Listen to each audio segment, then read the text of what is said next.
What is up, divine beings? Peace, love, abundance, blessings. I'm doing a video on my own personal experience working with the Greek goddess Hecate. I will be following up with more videos on Hecate because she is a very in-depth spirit guide and goddess to work with. She has so much to offer. She has a plethora of information.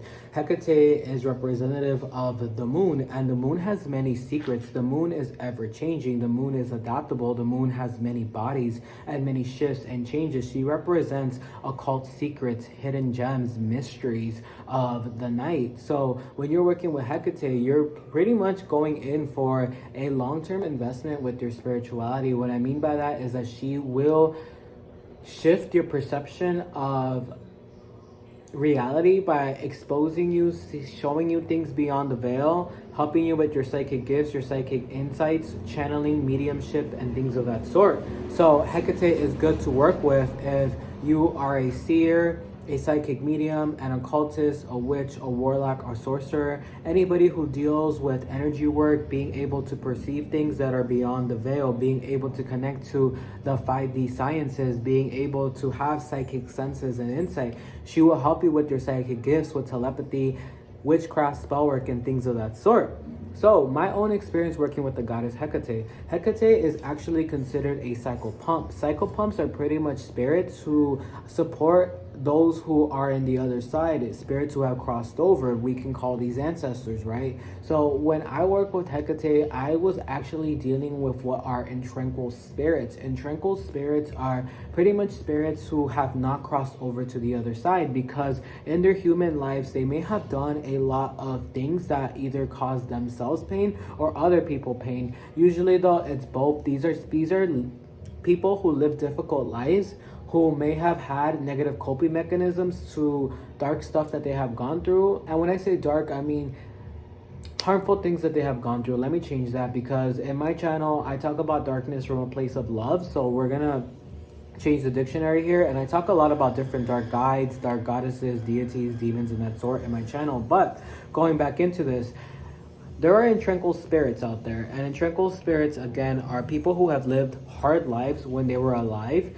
and when they cross over, they are not able to go into the other side. They are not able to yet reincarnate or go over into the ancestral realm. And the reason why is because of any grief that they're holding on to, pain that they're holding on to, negativity that they're holding on to, things of that sort. So they have a lot of trauma. And what happens with the tranquil spirits is that the more time they spend here on earth in the physical realm, the more they can be stuck, the more they can forget about their human experiences and become these spirits that are pretty much caught in negativity and become maleficent. So when we talk about the word demon, right, some people say that they're being haunted or possessed by demons. They might actually be possessed by intranquil spirits more so than anything else. In my channel, I always really like to debunk what false mythology has been given to us, and demons, daemons, are actually ancient guardians of earth. They are primordial, and sometimes what is seen as primordial or dark has a very bad reputation. So sometimes these intranquil spirits actually pose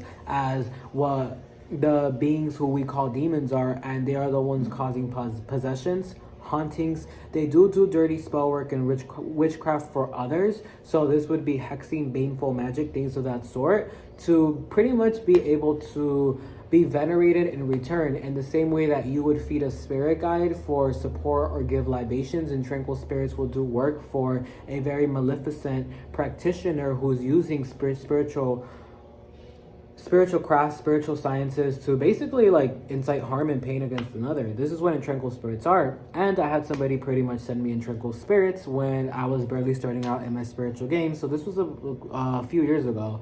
And when this was going on, I remember feeling a lot of just like grief and strong energy around me. I remember hearing a lot of voices telling me that they would, cause harm to me and my loved ones, things of that sort. And I pretty much knew the rundown that these were not like my thoughts, these were intranquil spirits, because in a dream I was pretty much watching like these different orbs, and I saw them as like different faces, different beings. Excuse the motorcycle. I saw these different faces, these different beings coming around me and giving me these dark visions, and I realized like, okay, I need to like cleanse myself.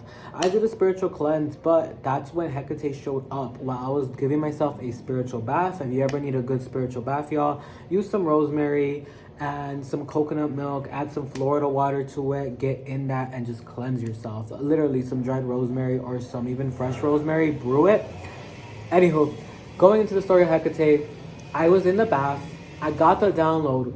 Go outside and go to the moon. I will be there to protect you. I will be there to shield you. I will be there to allow these spirits to cross over to the other side. So I went outside. I lived near a park at that time.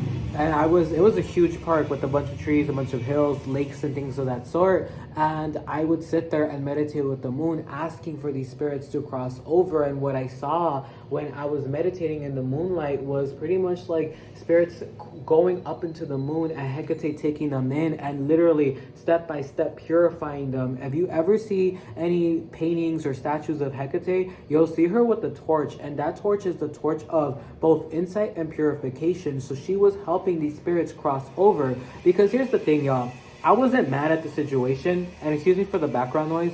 I wasn't mad at the situation. I wasn't upset.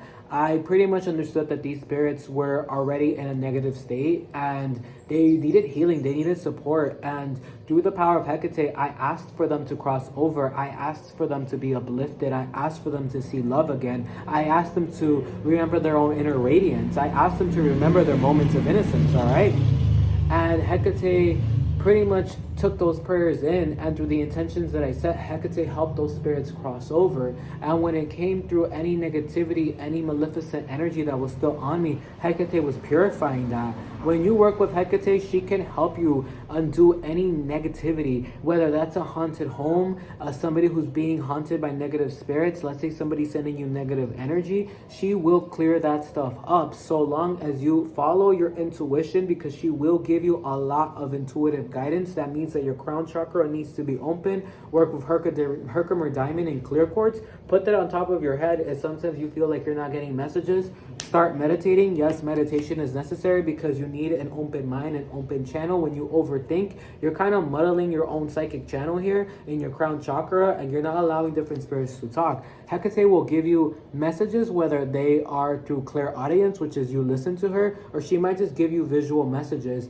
Y'all, in all honesty too, y'all, if you are already tapped into spirituality, and you probably are if you're watching this, you already know what rituals to do. You feel an inclination, you feel called, and you already know what to do. You already know how to move certain things around. And with Hecate, she will give you a list by list rundown of things. So you gotta have a clear mind and a clear channel to be able to do things like that.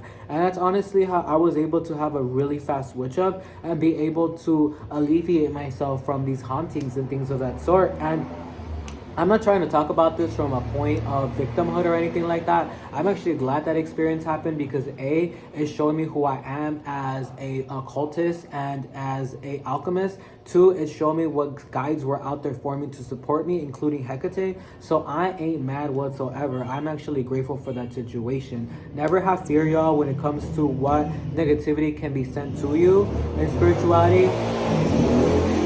Confirmation with that motorcycle, because when it comes to Hecate and all these different goddesses and guides and gods, like, they will help you. They are here to show you that you have power, you have strength. And Hecate will remind you your own power as an occultist, as an alchemist, as a magician, as a scientist, as a witch, as a medium, as an oracle. All right, that's pretty much the work that you do with her. I will be following up with more videos. I just wanted to give a brief experience on my path with Hecate. The last thing that I'm hearing though is that she does shielding magic. You can do shielding rituals. I'll give you a shielding ritual, but you can even go outside in the moonlight and ask Hecate to shield you. You can go outside in the moonlight and ask Hecate to clear your energy out. I'm also hearing working with juniper, burning juniper around you as well outside in the moonlight. If you have candles and you have access to direct moonlight, put those there and charge it for Hecate to be able to uplift. All right,